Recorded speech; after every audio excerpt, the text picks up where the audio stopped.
All right, Sistas fans, part of me feels like I talked about this a while ago, but based on recent episodes of Sistas and upcoming synopsis, I'm pretty sure we have the episode titles and synopsis for everything between this week of the Sistas series, season 3, I think is season 3, episode 19.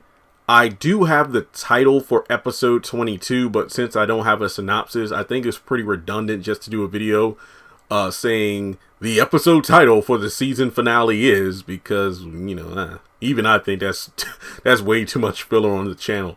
But I do think that there's far more evidence pointing towards Karen maybe asking Zach for like a loan or money, as opposed to announcing a pregnancy in their upcoming discussion, probably in season 3, episode 20, which will be next week's episode. I think it's called We Got Time, if I remember correctly.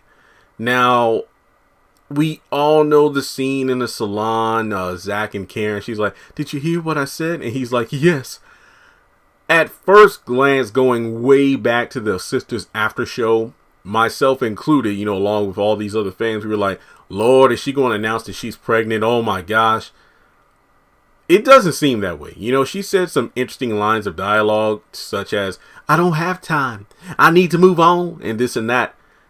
If she was pregnant by Zach and she needs him to say, "I don't love you anymore. I don't want to be with you anymore," that doesn't really correlate. The only way that could work out is like if she's contemplating getting rid of the baby, but would only do so if Zach truly meant that he wanted nothing to do with her anymore, so she wouldn't have any reservations of getting rid of the baby because there wouldn't be a tether between her and Zach any longer. That's, my initial thought. But based on everything, from the upcoming lawsuit she's apparently going to get that might drive her completely out of business in the upcoming episode from Isaiah, some people have speculated, oh my God, is Zach going to talk with Karen because she wants a loan? Now, first of all, why the hell would Karen and Zach talk anyway after they had their discussion?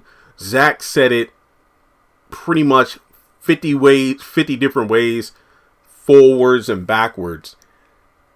Him and Fatima had a falling out, but then made up. So why in the world would he then go over to the place where he and Karen did it, despite the fact that he said, at 7, instead of meeting at the salon or at Karen's house, they were going to meet at Danny's place, because hell no, I ain't going back to the salon.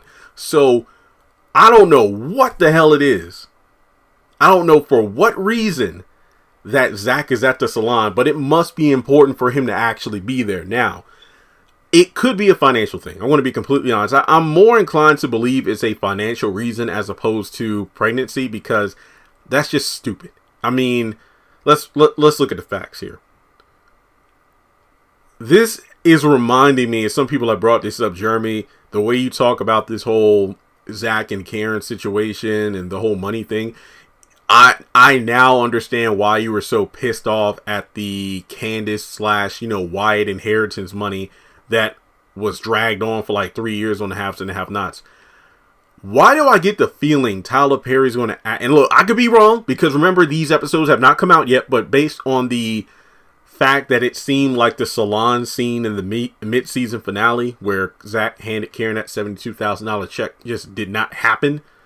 Not even the money per se, but just the fact that the calm, cool, and collected and mature conversation that both parties had seemingly does not exist anymore. Why do I get the feeling the $77,000 that Zach gave Karen is no longer going to be valid? Like it's going to act like it never happened, because maybe this lawsuit is a big deal. Like it's so big that, oh damn, I need to get a lawyer. I need to do this. I need to do that. And at first glance, it's like, well, Andy's an attorney, so don't you think she should be able to help?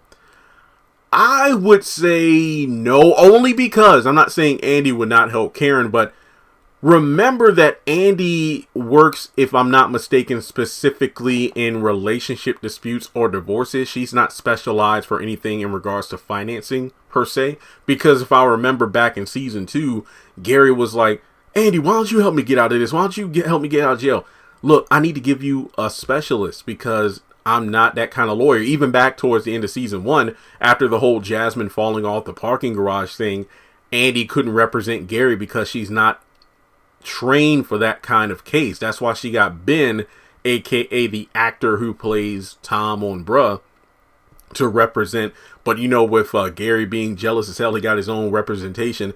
Hell, even Hayden was assigned to be his lawyer due to the whole money laundering and whatnot that put him behind bars. And you know, of course, Gary didn't want to see him, so he got his own people and he got out of jail. So if this is some sort of lawsuit in regards to, you know, Isaiah maybe saying like bad working conditions or whatever, just anything to shut down Karen, I don't think Andy herself can help, but perhaps she knows somebody at the firm that can. But with Karen's pride, she probably used this vulnerability as a way to get at Zach, because if you go back to season 2, before they had that salon office sex scene, Zach was breaking down because he couldn't believe that Karen would not only get him arrested, but believe that he would steal from her, because he's cheated on her. He's done a lot of things to her, but in terms of stealing, that's something that he wouldn't do to her, because he talked about how every morning I would see you get up and work towards your dream, to open a salon. And it always made me feel like shit, because I wanted to follow my dreams too, but I wasn't able to do it because you had that grit and determination, and that's what I loved about you.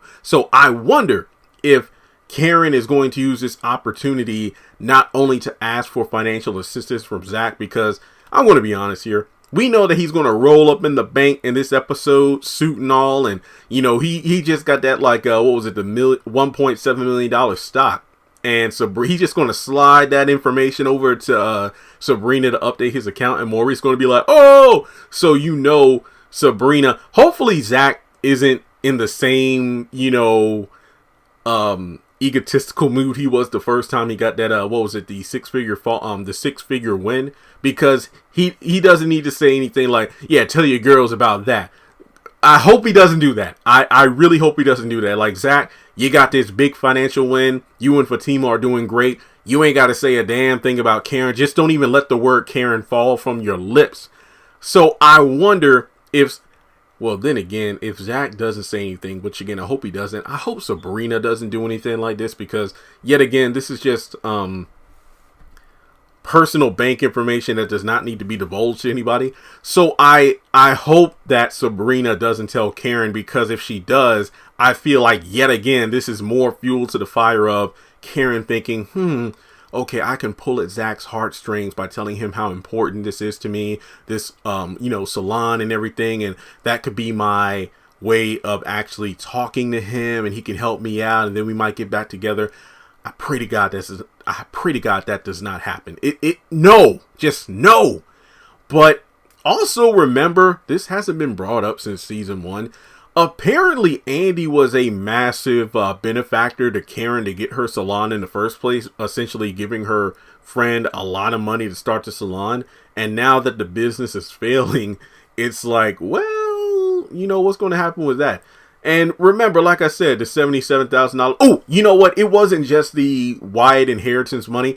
It was the Celine money. Remember when Jim was paying Celine? I forgot the exact amount because, guys, I haven't had the haves and have-nots on the brain in a while. But look up the video I did where it's like, is Celine secretly a millionaire? Because when Jim broke down how much money he paid Celine per month / per year, I think if memory serves, every month she was getting enough child support from Jim that would be the annual salary of a standard maid. So essentially, in 12 months' time or 1 year, Celine was making more money in child support than, Hannah would working 12 years as a maid at the standard salary.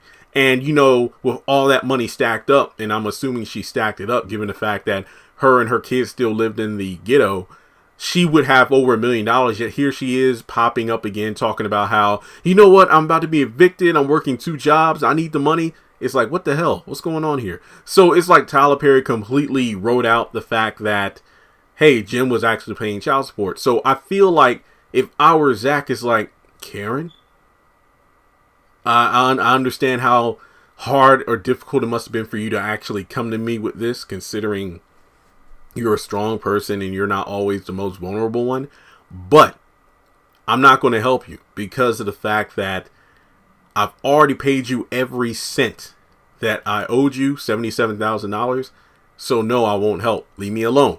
That's it. But I feel like Karen might try to manipulate the situation because I honestly don't see a pregnancy here unless she's flat out lying about it. Just like Helen, I think, was the name of the girl at the airport who lied about being pregnant when Zach pretty much had a one-night stand with her and was thinking about getting back together with Karen. So I'm just wondering what this little powwow between these two is about. Do you think it's regarding money? Do you think it's about saving the salon?